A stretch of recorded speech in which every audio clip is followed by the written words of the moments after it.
کے کیسز ہیں اور 30 سال سے پاور میں تھے، جس کی وجہ سے آج ملک مقروض ہے. انہوں نے ملک کو یہاں تک پہنچایا اور اب یہ آ کے کہہ رہے ہیں کہ جناب ہم پھر سے واپس آ رہے ہیں اور تحریک انصاف کو کہہ رہے ہیں کہ جی بڑے برے حالات تھے.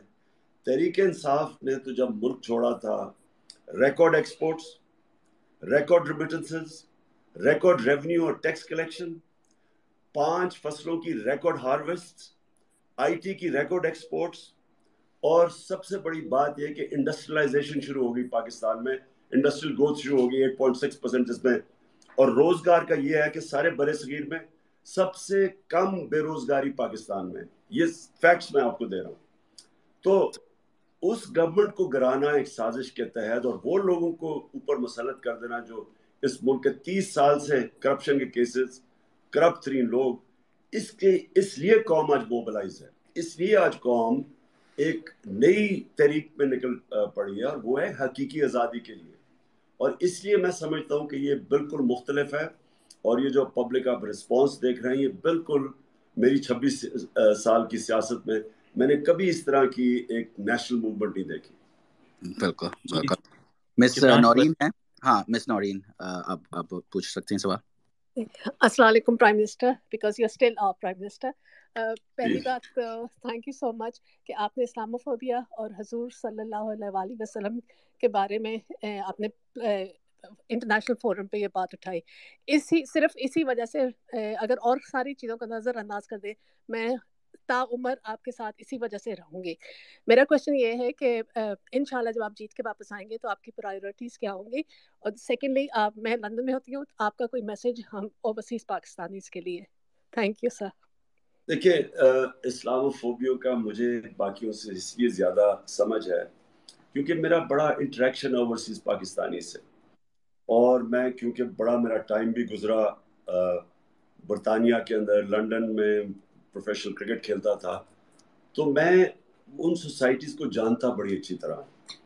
اور یہ مجھے پتا تھا کہ جو ہمارے مسلمان رہتے ہیں مغربی سوسائٹیز میں، 9/11 کے بعد ایک بہت بڑا ویو شروع ہوا اسلاموفوبیا کا.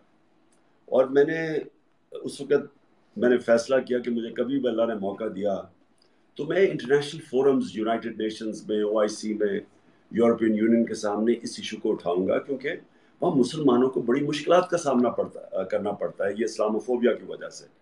اور یہ دوسرا جو نبی صلی اللہ علیہ وسلم کی شان میں جب یہ گستاخی کرتے ہیں تو یہ ان کو پتہ نہیں ہے کہ مسلمانوں کو کتنی تکلیف ہے، اور وہ کوئی مسلمان ہیڈز آف سٹیٹس یہ بتاتے نہیں تھے ان کو.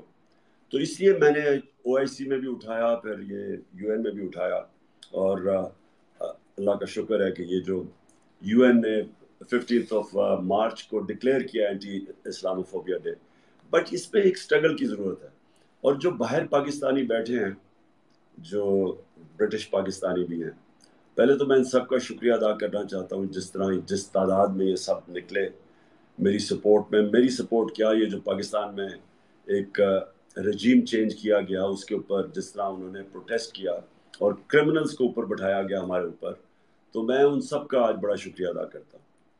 سر ایک کوشچن ہے بار بار آ رہا ہے، وہ کوشچن یہ ہے کہ اگر نواز شریف اعلان کرتے ہیں، کیونکہ اب ان کے بھائی کی گورنمنٹ ہے، اگر وہ پاکستان آنے کا اعلان کرتے ہیں تو ہم PTI کا کیا لاہے عمل ہوگا؟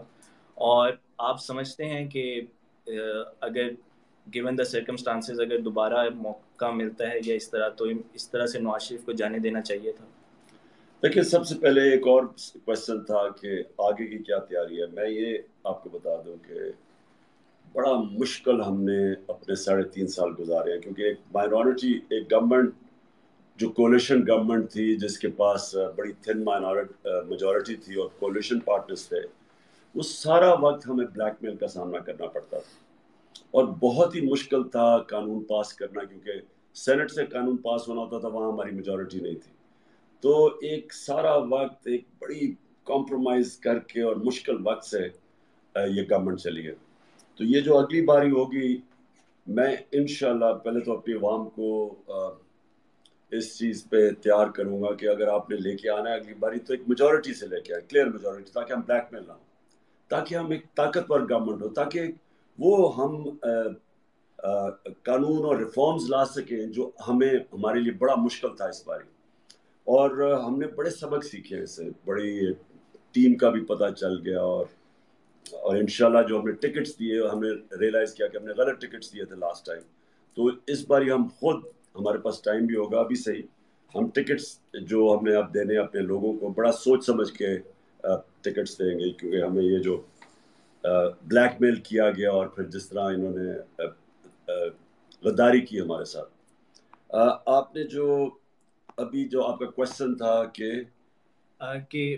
اگر نواز شریف واپس آتا ہے, اگر نواز شریف کو واپس آتا ہے اور وہ اگر اس باری اس کو NRO 2 مل جاتا ہے, کیونکہ یاد رکھیں اس کو NRO 1 مل چکا تھا. جنرل مشرف نے ہدایبہ پیپر مل کے اندر اوپن اینڈ شٹ کیس تھا, جدھر اسحاق ڈار نے باقاعدہ ایک میجسٹریٹ کے سامنے اس نے خود بتایا تھا کہ کدھر کدھر انہوں نے کیسے چوری کی, ان کے پیسے باہر کیسے گئے. اوپن اینڈ شٹ کیس تھا. وہ مشرف نے ان کو NRO 1 دیا اور پھر وہ واپس آئے, اور پھر ان دونوں نے اور زرداری کو بھی NRO 1 ملا, اور انہوں نے کھل کے پھر کرپشن کی 10 سال. اب جو ان کے کیسز ہیں یہ آپ سب کو سمجھنا ہے کہ سوائے TT کے کیس, شہباز شریف کے اور FI کے کیس, یہ سارے ان کے کیس پرانے ہیں, یعنی ان کے دور کے 10 سال کے بنے ہوئے ہیں. تو اگر اب آ کے ان کو NRO 2 ملتا ہے, یہ یاد رکھیں کہ پاکستان کا جو سارا انصاف کا سسٹم ہے اس سب کو ٹوٹلی ڈسکریڈٹ کر دیں گے. کوئی بھی پاکستانی مانے گا نہیں پاکستان کے جسٹس سسٹم میں, کیونکہ اس کا مطلب یہ ہے کہ طاقتور ہے تو آپ جو مرضی کرو, صرف چھوٹے چور جیل میں ڈالیں گے. اور یہ اتنا ڈینجرس ہے ملک کے لیے.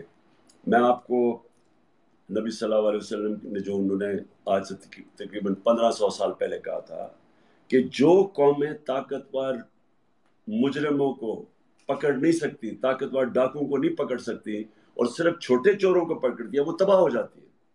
تو آج اگر تیسری دنیا, یا جس کو ڈیولپنگ ورلڈ کہتے ہیں, اگر آپ ایک ایک ملک کو دیکھ لیں کہ وہ جو غریب ملک ہے جدھر غربت ہے, ہر جگہ پہ یہی ان کا مسئلہ ہوگا کہ وہ صرف چھوٹے چوروں کو پکڑتے ہیں اور طاقتور کو نہیں پکڑتے. اور پاکستان, اور اسے رول آف لاء کہتے ہیں. رول آف لاء کا مطلب ہوتا ہے کہ سب قانون کے میں ایک برابر. اور جو خوشحال معاشرے ہیں, مثلا سوئٹزرلینڈ ہے, یہ اسکینڈینیویا, آپ وہاں رول آف لاء دیکھیں, وہاں کوئی تصور نہیں کر سکتا کوئی قبضہ گروپ ہوگا, کوئی تصور نہیں کر سکتا ہارس ٹریڈنگ ہوگی, کوئی تصور نہیں کر سکتا کہ پرائم منسٹر اپنی فیکٹریاں بنانی شروع ہو جائے گا. اور اوورسیز یہ تصور ہی نہیں کوئی کر سکتا کہ 3 دفعہ پرائم منسٹر, اس کی اربوں روپے کی پراپرٹیز لنڈن میں ہیں, اس کے بچے لنڈن میں ہیں, اربوں روپے کی پراپرٹیز میں رہ رہے ہیں, اور ایک دفعہ نہیں بتا سکتے کہ پیسہ آیا کدھر سے. تو یہ جو ہمارے ملک کا جو المیہ ہے اس وقت, وہ ہے ہی سارا رول آف لاء کا. جب تک ہم طاقتور کو قانون کے نیچے نہیں لے کے آئیں گے, میں آپ کو یہ بتا رہا ہوں کہ یہ ملک کی کوئی فیوچر نہیں ہے. ہماری فیوچر ہی اس پہ ہے کہ ہم یہ جو بڑے بڑے مافیاز ہیں, جو میرے اوپر سارا پریشر تھا, جس کی وجہ سے میرے اگینسٹ اکٹھے تھے, ہم ان کو قانون کے نیچے لے کے آئیں. اور یہ اگر نواز شریف یہاں کے پھر سے NRO 2 لیتا ہے, میں آپ کو بتا رہا ہوں کہ یہ ملک کی ڈسٹرکشن ہے. اور اس لیے ساری قوم, میں اپنی قوم کو ساروں کو نکالوں گا اس کے اوپر, کیونکہ ہم بالکل یہ ایکسیپٹ نہیں کریں گے. جی تیمور آپ نیکسٹ, اور پھر اریبہ تیمور کے بعد آپ. تو تیمور پلیز.